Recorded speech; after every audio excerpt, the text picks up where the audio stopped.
everybody, even billionaires, like I don't care who you are, like we like to be surprised and delighted, and we like to be, most people I would say, walk around feeling underappreciated, not overappreciated. Whether it's by your family, by your employees, by your kids, maybe not your dog. Maybe your dog is the one thing, like one, animals are great because they show love and appreciation constantly, no matter what. But in general, most people feel underappreciated by their most important relationships. And so I think when you gift, no strings attached, and it's not an obligatory year-end, like I hate gifts. Like I don't send one gift between Thanksgiving and Christmas because that's an obligation. I like to send gifts just because when somebody gets a gift and it's, hey, just because I was thinking of you, or hey, just because of who you are. I don't care if you live in South America or you live in the middle of Nowhereseville, Ohio, like that makes people feel a certain way. And I think that we all crave that appreciation and that acknowledgement as a human being. And when you tap into that feeling, it's a powerful, powerful feeling. And I think we're all wired at a DNA level, some more than others, to want to reciprocate it some way, shape, or form eventually. I'm Srini Rao, and this is the Unmistakable Creative Podcast, where you get a window into the stories and insights of the most innovative and creative minds who've started movements, built thriving businesses, written best-selling books, and created insanely interesting art. For more, check out our 500-episode archive at unmistakablecreative.com. John, welcome to the Unmistakable Creative. Thanks so much for taking the time to join us. Thanks so much for having me, man. I'm really excited. Yeah, so, I was introduced to you by way of our mutual friend, John Corcoran, who was a former guest here on the Unmistakable Creative, and he told me a little bit about the work that you do, and I was immediately drawn to it. I was like, yeah, we got to talk about this. But before we go there, I want to actually do a deep dive into your personal story and your background. And I want to start with what your parents did for a living, and how did that influence the choices that you've ended up making with your life? And what, if any, were the inflection points of your upbringing that ultimately led you to doing the work that you're doing today? Yeah, well, I grew up. My stepfather really kind of raised me. My dad was in sales, but really not super involved. But I grew up one of 6 kids on a farm in the middle of Nowhereseville, Ohio, of all places. The town had 500 people and one stoplight. I grew up on 50 acres. Every morning I milk goats. So it's not exactly the entrepreneurial start that maybe a lot of people have had. Hoeing the garden. Like we had most people like live on maybe in the suburbs, a third acre. Like we had a 1 acre garden. And so in the middle of the summer right now, like when I go outside, I'm so thankful that I'm not still on the farm baling hay. And not that there was anything wrong with it. Like it taught me work ethic and persistence. And it also taught me what I didn't really want to be doing necessarily the rest of my life. 95-degree weather and a hay mile, but just covered in dust and just, it was tough. I mean, my wife kind of makes fun of me because she grew up on 3,000 acres. So she's like, we forgot to plant 50 acres every year. But I'm like, we worked hard on our 50 acres. We heated our house with wood, and I've always been kind of an overachiever, and I think part of the reason is where I grew up. Like we didn't have money, and it's not like we were starving, but I wasn't the kid wearing Air Jordans or in my time British Knights to school. I remember those. Do you remember those shoes? Yeah, I hadn't I hadn't remember them until you just mentioned them. I remember like wanting, like being in like first grade, and like my buddies who were into basketball, and they were like the cool kids. And, I'm like wearing like miters, like the worst shoes on the planet. and they're wearing like brand new British Knights, and my miters weren't even new. Like they're like hand-me-downs, or like my mom could take like $5. Literally, I remember like her like going to garage sales, and like she'd be like chewing people down from like 25 cents to 10 cents for like a shirt or a pair of shorts or whatever else. Cause there was limited resources to outfit 6 kids. She could take $5 and outfit us for like 6 years. It's like, it was crazy. So I was an overachiever. I went to school, got straight A's, was hustling candy on the side like a lot of entrepreneurs. Like I just found, an opportunity to buy something and flip it. But I never really, the word entrepreneur didn't exist, at least not in Ohio circles. Like it was just like, if you wanted something, you had to go make money to go buy it. So like you would hustle. You didn't really call it hustling. You just go work. And so I thought I'd go be a doctor or a lawyer. You get straight A's, you're poor. You grew up in Nowhereseville. That was my thought. And so my mom was like, she was like the person on, she was a stay-at-home mom, raising 6 kids, but she was the one that was like shipping in vitamins. Like 30 years ago, like the idea of eating like buckwheat pancakes and eating things from scratch was like not the norm in our area, and I don't think it was the norm in most of the country. But she was a nurse, and she had left the nursing industry and was like doing all these like cutting edge health things, but she was kind of like a Whole Foods kind of gal, 30 years before her time. So I thought I'd go make mom proud and go be like a chiropractor, a DO. And my stepdad, he was a water engineer, which is, he basically treated wastewater and during the day, and then come home and like would work another 4 or 5 hours on the farm at night and on weekends. And he also had a tree business. So he was kind of an entrepreneur and a hustler, but I mean, there never seemed to be enough money to go around. But we're well taken care of. We had cows, we had goats, we had chickens and pigs, and I raised sheep. I was in 4-H. I don't know if you know what 4-H is. If you grew up in that area, I'm not even sure where you're from, but some people are like, what the heck is 4-H? And I'm like, but yeah, raised goats and all that kind of stuff. And then when I went to school, I thought I was going to get out of school debt-free by starting some sort of business or doing something. I didn't want to take out any loans, and I went to a pretty higher-end small liberal arts school.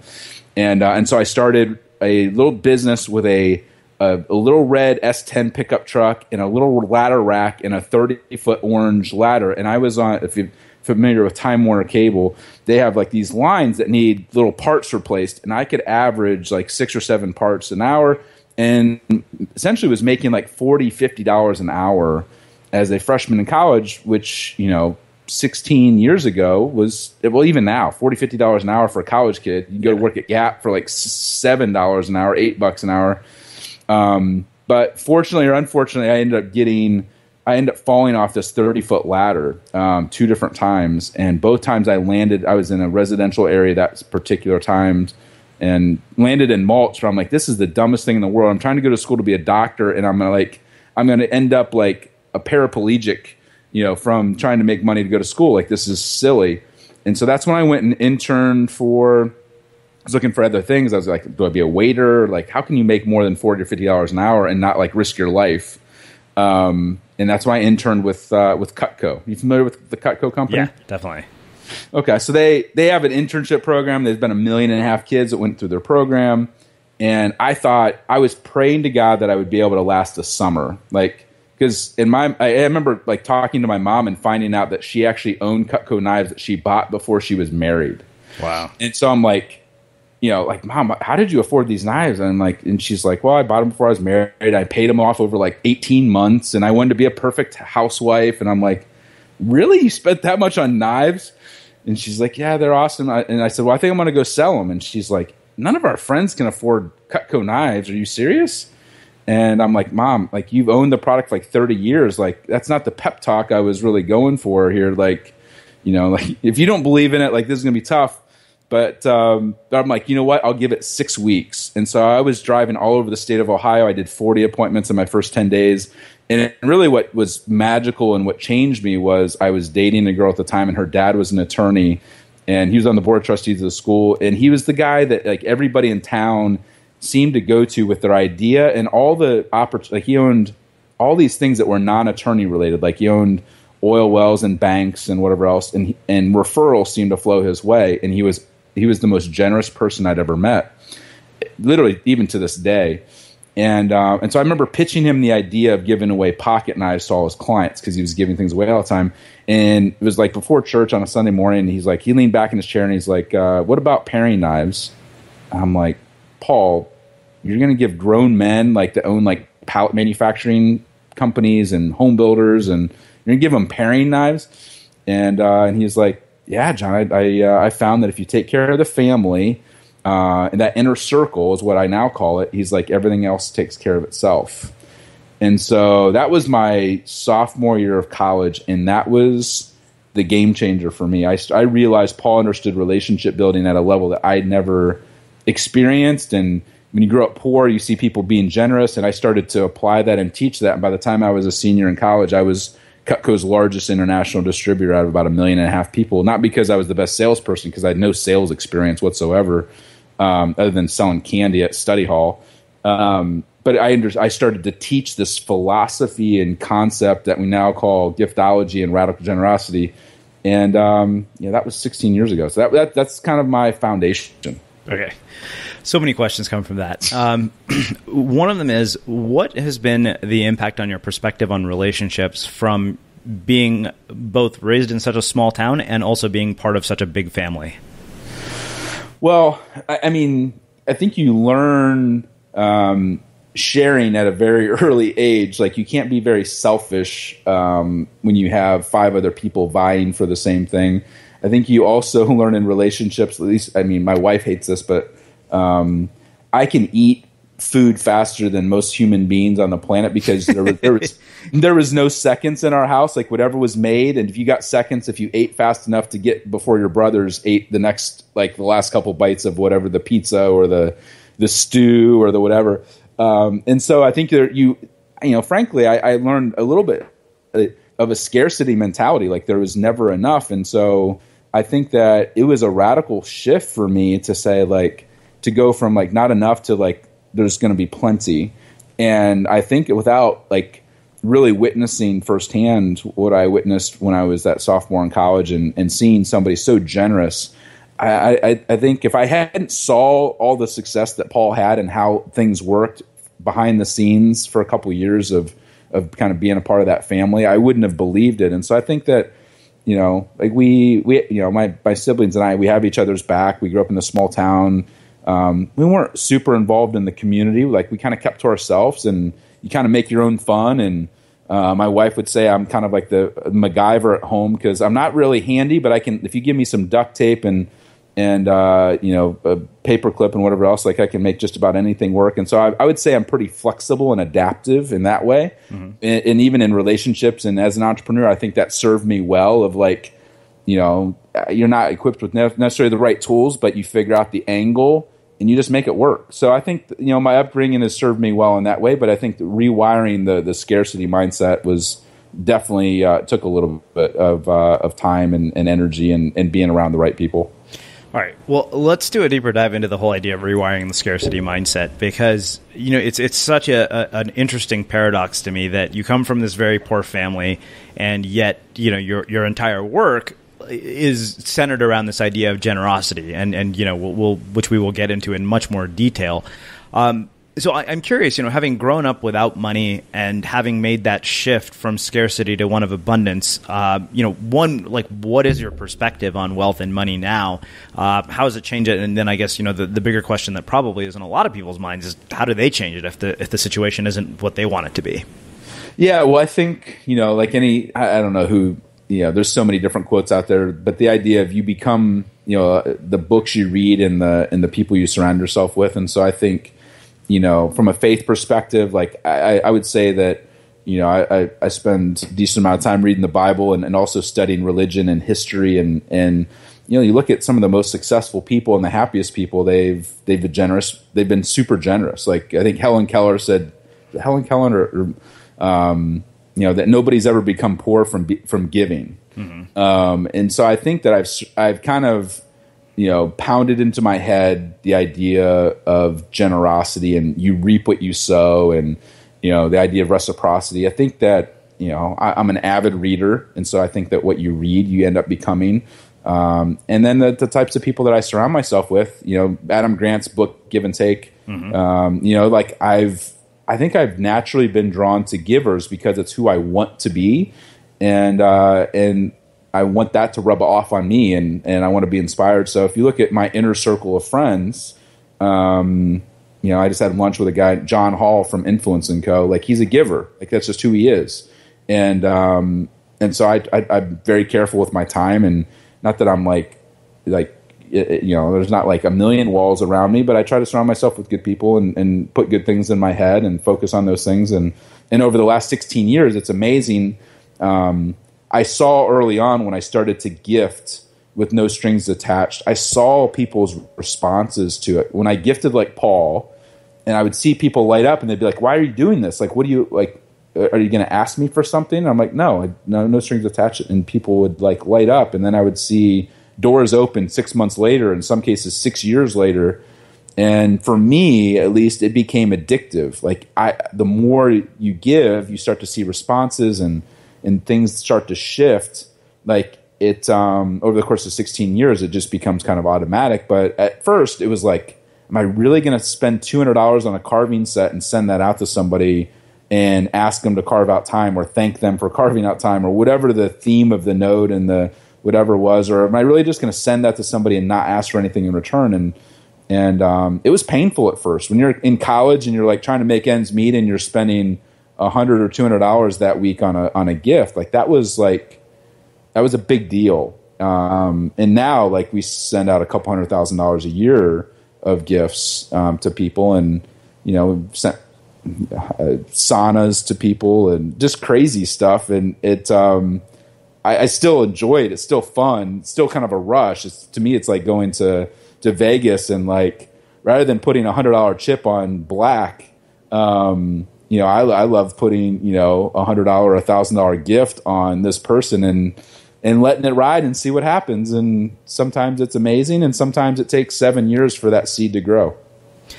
All right, so we'll come back to this because I really want to do a deep dive into the entire concept of strategic gifting and all of the things that you talked about. But I want to go back to something that you mentioned earlier, which is faith. Yeah. It's interesting because I've had a handful of people who have talked about the role that faith has played in their life, whether that happens to be in the form of religion, whether it happens to be in the form of spirituality. And so I'm curious, I mean, like, what is the role that faith has played in your life and your career? And, it seems to me that some semblance of faith is a foundational aspect of anybody who's done anything of great significance. At least that's what I keep finding as I keep digging. Yeah. Well, I think for me, it's done a couple of different things. I mean, it's something I grew up. My family was a family of faith. We went to church every Sunday, and I made my faith personal, and became follower of Jesus or a Christian or whatever, I guess, parameters or humanly words you want to put around it. When I was 16, 17 years old, and kind of made that and that became a big shifting point of where I went to school and what I thought and what I did, but. I think at a core level for me, it's kept me grounded, and I feel very grateful for where I've been born, and who even though I was poor, who my parents were, and the fact that I'm in the U.S. I feel like a lot has been given to me, and so I think that I felt this kind of urge inside always to say, like, when my life is done, what's my legacy going to be, and if there is an eternity, like. And I'm going to meet my maker, if there is a maker, and all these different things. Like I want to be able to look them in the face and say, like, well, I was given a lot, and I did a lot, and I was generous, and so I think it's the days where I'm like, do I really need to go out there and keep hustling? And part of me is like, dude, you've been given 1,000 times more than just than billions of people.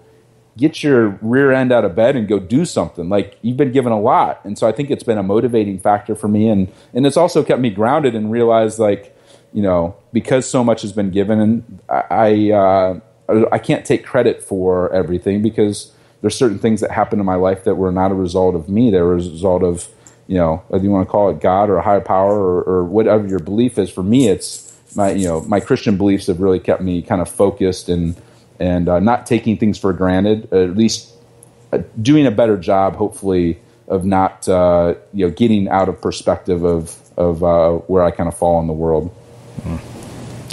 So I want to ask you a little bit more about the Cutco time. I mean, to rise as quickly as you did at such a young age, I mean, that's, to be exposed to success at a super early age, I think gives you a certain perspectives on things. And I'm curious, what you learned other than the generosity piece during that time that you have applied to your life and your work going forward. Yeah. Well, I think when you're walking into somebody's house and you don't know them, and you don't know them, their family, like, people's houses, it's not like walking into an office building. Like, it's not cold. Like, you're walking into somebody's home. Like, people don't invite you into their home unless you're a friend or family, or like somebody that's close in general. And so like I'm walking in not knowing them, and I would say that I learned how to build relationships quickly and how to be vulnerable and how to make that kind of interpersonal connection fast, because I mean, I was able to walk out even before I started selling the companies. My close rate was 9 out of 10 people would spend about $500 with me.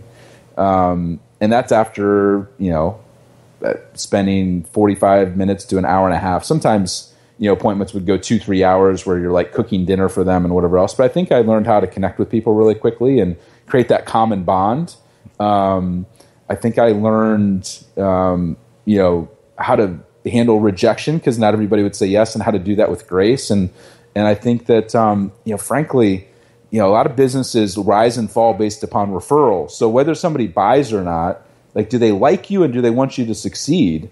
And, I average on average 8 to 10 leads or referrals where people would say, here's a friend of mine, I want you to go sell them knives. Like, that's a big leap after spending an hour with somebody or 2 hours with somebody. And so I think that served me well of how to connect with somebody, inspire somebody to want to be bought into to my vision of what and mission of what I was doing.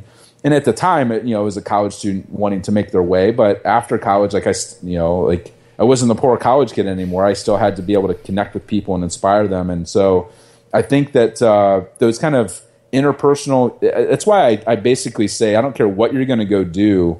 I think that whether it's Cutco or Southwestern Books, or like going and having to connect with people in their home and sell them something and sell yourself to them, I think is a skill that every entrepreneur or business person or creative or even a pastor or teacher, everybody's selling something. And if you ever want to get married, you have to sell yourself to the other person. Like, I think it's a very, but whether you do it for a summertime or for me, 16 years later, we still own Cutco's largest distributorship. It's not our core business, but all my girls will sell Cutco at some way, shape, or form. Whether they want to go be a teacher or whether they want to be, go save the world, like on a mission trip or whatever else. Like, I think it's been foundational to me to the point where I have a great relationship with my university, but I would trade my 4-year degree for one summer of selling Cutco because of all the things I learned in that 3-month time period, was just unbelievable. So I don't know about you, but vacuuming is not one of those things that I ever look forward to doing. But as you know, your environment has a huge impact on your creativity. So I still like it to be clean wherever I'm living and working. But now it doesn't have to be something that you deal with. If you're like me and you grew up in the 80s, you probably fantasized about the day when cleaning your house would be like it was for the Jetsons, meaning you don't have to lift a finger. Well, the good news is that we're already kind of living in that future. And the easiest way to make sure your floors are clean every day is with the Irobot Roomba robot vacuum. It cleans up after itself. The Clean Base automatic dirt disposal takes convenience to a new level, automatically empties its own bin into an allergen lock bag that holds 60 days of debris and traps 99% of pollen, mold, and dust mites, so you can forget about vacuuming for months at a time. Let the Roomba clean for you instead. It learns your home, finds dirt, and empties itself on its own. It's got powerful cleaning performance made effortless. Remember, if it's not from Irobot, it's not a Roomba. To learn more, go to irobot.com/unmistakable. Cool. It's interesting because I'm sure we've had other guests here who probably had the Cutco background. I know for a fact we have. The other thing is, as you were saying that, it reminded me of a conversation I had. I remember being interviewed for this web analytics company, and my last conversation was with the CEO, and he said, "We're not going to hire you, but," he said, "I want you to know something." He said, "You're working in sales," and he said, "and that is a foundational skill." He said, everybody at some point in their life should do it and experience it, because he said it'll give you invaluable skills that you'll be able to carry into your future. Yep. And, now when I speak from a stage, I realize, okay, yeah, that I'm not doing exactly that, but those skills have definitely come full circle. You're selling, man. I mean, you're selling. People have to like you and believe what you're saying. And selling is it's such a valuable skill. And whether you're an entry-level person or whether you're, whether you're a CEO, you see a lot of CEOs of the best companies. Steve Jobs, he was a salesman. I mean, he was amazing at sales. Well, let's do this. Let's shift gears a little bit, and let's start getting into this whole idea of giftology and strategic gifting. And I think where I really want to begin is with something you said, and that is the idea of no strings attached. Because I realize often people will do things thinking that they're doing them without strings attached, but somewhere deep down there is this expectation that they want something in return for it. I know because I've experienced it firsthand from other people. Yeah. Well, I think there's a difference between expectation, obligation, kind of used interchangeably, and hope. Yeah. So I think we all, nobody's running a business not to make profit. Or if they are, what are you doing? Like, every business is hopeful that they'll make sales, that they'll build relationships and partnerships. And so, but I do think that there's a big difference between hey, I hope that this pays off somewhere down the line. And I've seen some of the things for me pay off. 7 years seems to be like this magic number for me. I don't know why. Like, it took me 7 years to land the Chicago Cubs as clients. It took me 7 years to land the largest home builder in the country. I don't know why. Maybe I hope it's not, for other people it takes 7 years, but and in a lot of those cases, I was giving no strings attached, not saying like, you better do this, or like holding it over their head. And so I think that everybody, even billionaires, like, I don't care who you are, like, we like to be surprised and delighted, and we like to be, most people, I would say, walk around feeling underappreciated, not overappreciated. Whether it's by your family, by your employees, by your kids, maybe not your dog. Maybe your dog is the one thing, animals are great because they show love and appreciation constantly, no matter what. But in general, most people feel underappreciated by their most important relationships. And so I think when you gift, no strings attached, and it's not an obligatory year-end, like, I hate gifts. Like, I don't send one gift between Thanksgiving and Christmas because that's an obligation.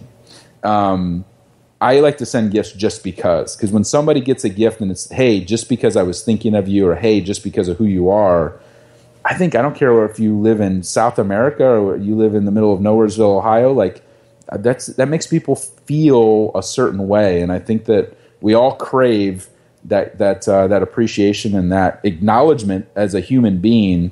And when you tap into that feeling, it's a powerful, powerful feeling. And I think we're all wired at a DNA level, some more than others, to want to reciprocate it some way, shape, or form eventually. And that comes out in different ways. Sometimes, like a guy like John Corcoran is an amazing connector. Mm-hmm. He loves to reciprocate with opening doors, where somebody else might be, reciprocate with business or a gift or a word of affirmation, or, like the 5 love languages. There's different ways that you can reciprocate. But that's a powerful feeling to tap into and do things just because. Wow. Okay. So, there's a couple of things that come to mind here. I mean, one is, I know there are people who keep score because I've seen them do it with me.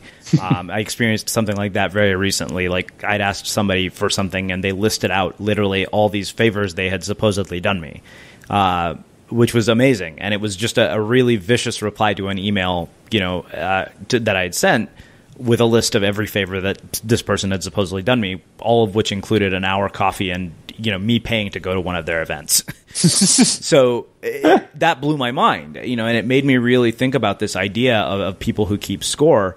But in addition to that, I mean, I think the bigger question that is on our mind. Well, I want to actually have you talk about some of the things that you've done. I've been fortunate enough to be exposed to the work through your book, but I'd love for you to share some of the stories of the gifts that you've given and where they've led, so people kind of have an idea of the power of this. Yeah. Well, one of the earliest ones that I did, like many people, you join an organization, maybe you're green, maybe you're going to your first event or mastermind event or conference. And for me, I joined EO, a mentor of mine who owned like 20 companies, said, hey, there's this organization you really should be a part of. There's 10,000 entrepreneurs from around the world. And I'm like, if the guy owns 20 companies and says this is an organization you should be in, I gave him my credit card and signed up for the first conference before I was even officially a member. And I remember going out to it. It's in Vegas. There's 1,200 CEOs from around the world. And I barely qualified to get into this organization. I mean, just barely. And there's companies there that are hundreds of millions of dollars. And so I'm like, do I really belong here? Like, that kind of feeling. And I remember going to one of the breakouts, And I almost didn't go because I'm like, this guy like was COO of a junk company. Like, what is he going to teach me? And then I saw it was like standing room only. And so I weaseled my way into this room. And it was Cameron Harold. He started talking about, hey, we grew a company from 2 million to 120 million, no debt. In 5 years, 5,000 articles written about him, got on Oprah and all these other things. And I'm like, oh my gosh, like this is, and maybe you felt this way before, where you meet somebody and you're like, this person could be a game changer for my business. Like, I don't want to be a groupie. I want that person to be an advocate, a friend, a mentor. And I'm sure I can't afford to hire him necessarily as a consultant, but I want to make an impression. And so I went up to him, waited like an hour afterwards, and found out he was coming to Cleveland. I was still in Ohio at the time. And I said, what are you going to do when you're in town? He's like, well, I'm flying the night before. And I said, what are you going to, like, you going to hang out? You want to go to dinner? And he's like, I said, I have Cavs tickets, great season, great tickets. LeBron's in town. It's opening night. And you could tell, like, going to dinner and a ball game, he's going to do that 100 times this year, which is what most people's like go-to like way of wowing somebody is, hey, dinner and a ball game. Like, nobody's ever thought of that before. You could tell, like, he said yes because he didn't have anything else to do. I said, "What, are you going to do anything else?" And he said, "Yeah, actually, the dollar's really weak. I'm from Vancouver. I'm going to do a bunch of shopping at my favorite store." And I'm thinking in my head, well, maybe this is an angle. And I said, "What's that?" And he said, "Brooks Brothers." And I'm like, "Oh." On the spot, I'm like, "I'm a Jose Bank guy. What's your shirt size? I want to send you a shirt." And he looked at me like this bewildered kind of like, does this dude have a man crush on me? Because like he's asking me my shirt size within 2 minutes of having a conversation. Like he was just, you could tell he's kind of wigged out. But he told me, and then I said, "What else are you gonna do?" He said, "Nothing." I said, "All right, great. Can't wait to have you in Cleveland." And so I had this idea, and I went to my business partner, who I just sold half the business to. He's like, "Dude, you're crazy. Like, no, we can't do that." I'm like, "Trust me. Like, we have to do something over the top for this guy." He's like, I don't know. And so that morning that he's supposed to be flying in at night, later that afternoon, I started getting text messages. "Hey, my flight's delayed. I'm not sure if I'm going to miss my connecting flight. I'm going to be late, blah, blah, blah." And I said, "No worries. Like, whenever you get in, even if we have to miss dinner, we'll just go to the second half of the game." And I'm like, "Rod, we have to do this." And he's like, "All right, if it doesn't work, it's coming out of your draw." And I'm like, "All right, fine." So I drive up to Cleveland. I go into the Brooks Brothers. I put down the American Express, and I'm pouring with sweat. One, because I like hustled up there, but two, I'm scared to death. I'm like, this is insane. And I said, "Here's the guy's sizes. I want one of everything in your new fall collection. All your shirts, jackets, sweaters, pants, everything." And the junior sales associate's like, "You're kidding, right?" And I said, "Oh God, I wish I was, but no, I want one of everything." And so they wheeled it out, and it was like 4 carts of clothes, and they ran the Amex, and I looked down, and it was $7,000. And I'm like, oh my gosh, this better work. And so that we loaded it into my Suburban, drove over to the Ritz, and I said, "Hey," I asked for the GM. I said, "Hey, you have this guy coming to town. He's one of the top business consultants in the world. He's amazing. Would you want to do something special?" And of course, it's the Ritz. What do they say? They say, "Yeah." And so we go and we merchandise this whole hotel room to look like a Brooks Brothers store. Sweaters here, jackets over there, stuff on the bed. And then I'm downstairs with my business partner in the lobby bar, like having a drink and my hand shaking, and I'm a nervous wreck. And Cameron gets in, and when he walked in, you could tell, like, he's like, "Why did I ever agree to this dinner?" Like, it was one of those travel days from hell. He's like, "Why did I ever agree to this?" And I said, "Hey, Cameron, go take a shower, relax. Come back down whenever you're ready. No worries. Like, we'll go to the game whenever." And he leaves, goes to the elevator, and about 25 minutes later, he comes back down, and he's beaming. His eyes are like the size of silver dollars. And he said, "John, I've had a lot of people do really cool things for me. I thought the Four Seasons was amazing. When I went out for a run, they had a bottle of water and a towel waiting for me, and they knew me by name." He's like, "I've texted pictures and sent it to John DeJulius and some of the top customer service authors in the world." He said, "Whatever you want to talk about, for as long as you want to talk about it, I'm all ears." And then, you fast forward, the last 8-9 years, like, he's become a very close friend. I was invited to his 50th birthday party, his wedding. He's opened doors. He's coaching like the Sheikh of Qatar, like.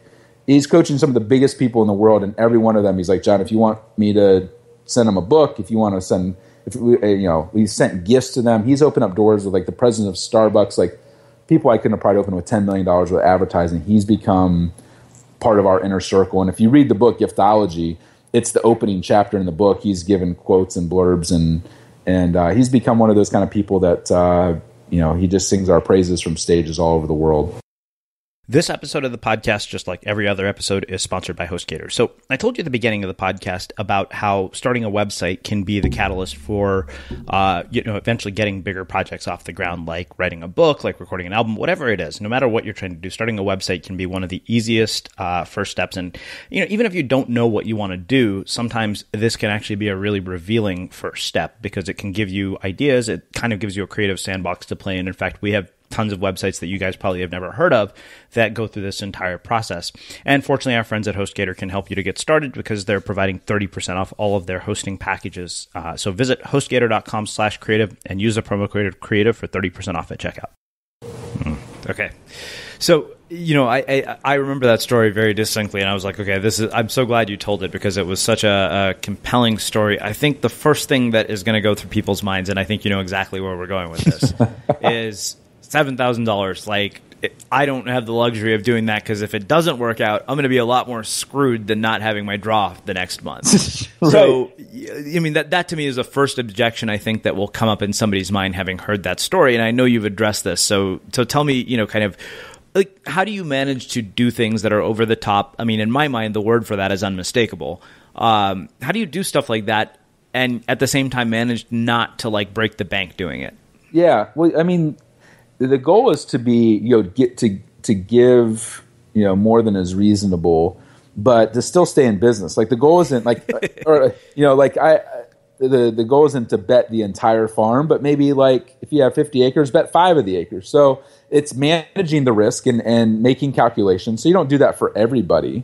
But I think the interesting thing about that is I kind of knew a guy's traveling in for one day, like he can't take all the clothes back with him unless he buys luggage, and he's probably not going to do that. So let's say he takes half the clothes. I didn't even think you take half the clothes. Yeah. And so I was thinking, well, maybe it'll cost me $2,000 or $3,000 at most.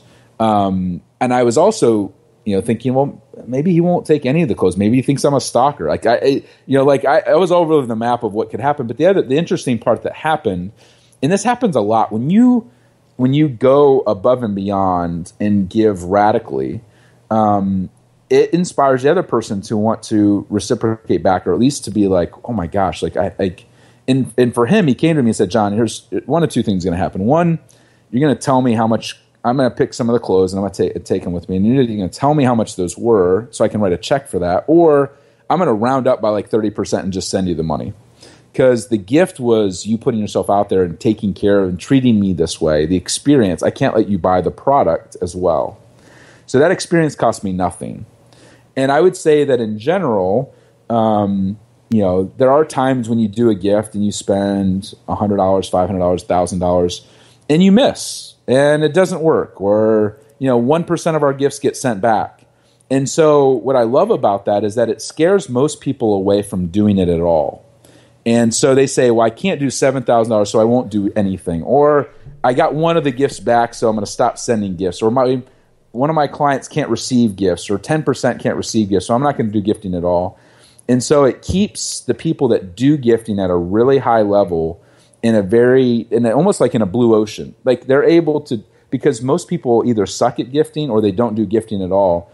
And they'll spend... they'll pick up a bar tab for $500, or they'll do a trade show for $5,000. And meanwhile, all of their competitors are doing the same thing. So I love the fact that there is an element of risk, and most people, because they don't have anybody modeling it or teaching it, they just shy away from it and they don't do it, or they get a bad experience and they stop doing it. And so it makes, when I do gifting or my clients do gifting, it really stands out because it's such a untapped resource.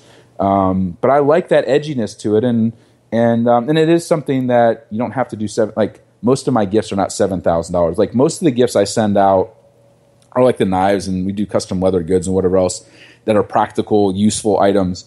They're the same price as a dinner, a round of golf, or ball game tickets. So most of my gifts are between $100 and $500 per gift.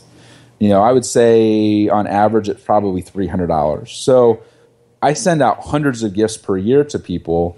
I'm not looking to, melt their face off every single time. I'm looking to acknowledge them as a human being, and oftentimes you can do that if you do all the details that we talk about in giftology really well.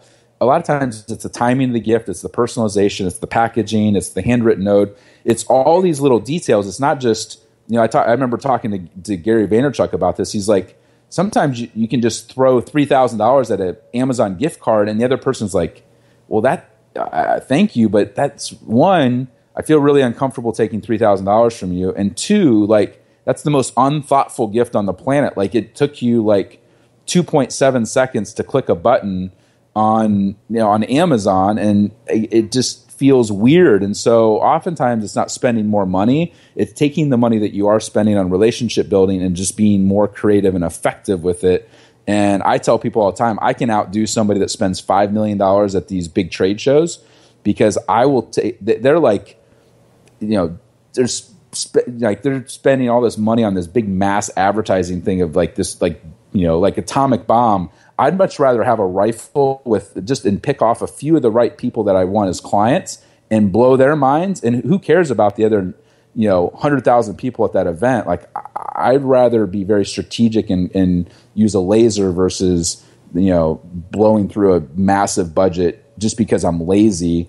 And that seems like the thing to do. So, does that answer the $7,000 question well? No, it totally does. I mean, it just set off a whole series of insights in my mind about things that I could be doing. I'll share it with you off air. But okay, you mentioned that sometimes you miss. I would be curious to hear about one of the misses and what you've learned from the misses. Yeah, well, actually, a recent client that we did some gifting for. We sent out, in this case, they were going after some of the wealthiest people up in the Pacific Northwest. They're people that are worth like 10, 20 million and above. And this was a prospecting campaign. And in this instance, they gave us data on these 50 individuals. And in this case, it was knife sets. They were getting like a $1,500 gift, but over the course of like 3 gifts. So every gift built on the other gift to complete the knife set. And they gave us, 2 of the names that they gave us were the ex-wives' names. And we said these were going to the person's home. And so you can imagine the response of getting a really beautiful gift, but having the ex-wife's name on the gift didn't really fire up the new wife very well. And so they heard about it. But the interesting thing was it was a prospecting campaign, and one of the people actually said, hey, you're sending these beautiful gifts, but they have my ex-wife's name on it. Like, I will actually take the meeting with you if you start sending me nice gifts like that with, this is my new wife's name. And so even though it was a backfire, it still, in one of the cases, actually ended up working, which we've had that happen before where, we misspell somebody's name and they send the gift back and they're just furious. They're pissed. And sometimes we lose that opportunity to have them as a prospective client. We had one instance where we sent gifts to a university and we didn't realize they were being investigated for fraud. And so all these gifts show up and all of a sudden like 8 $300 gifts came right back. So $2,400 worth of gifts came right back to us. But for every one of those, I mean, you have, I tell people it's 80-20 rule. Like, you might get 20% of the gifts back or whatever on some campaigns. 1% is the norm. But you're going to have some times where you don't know the person's going through a divorce, or they lost a child, or you don't know what's going on in somebody's life. And so you just never know how it's going to resonate. But, more times than not, people are like, wow, like this is, and I hear this all the time, like this is one of the nicest gifts I've ever received in business. Like, I even had that when I sent gifts to, some of the people at Google. They're like, in 7 years of working at Google, this is the nicest gift I've ever received. And it was $100 gift. Wow. So it wasn't like we sent like them, a Louis Vuitton bag for $4,000. Like, but yeah, you're going to have misses. You're going to have mistakes. You're going to have, it's like any other part of business, but that's just part of the deal. Wow.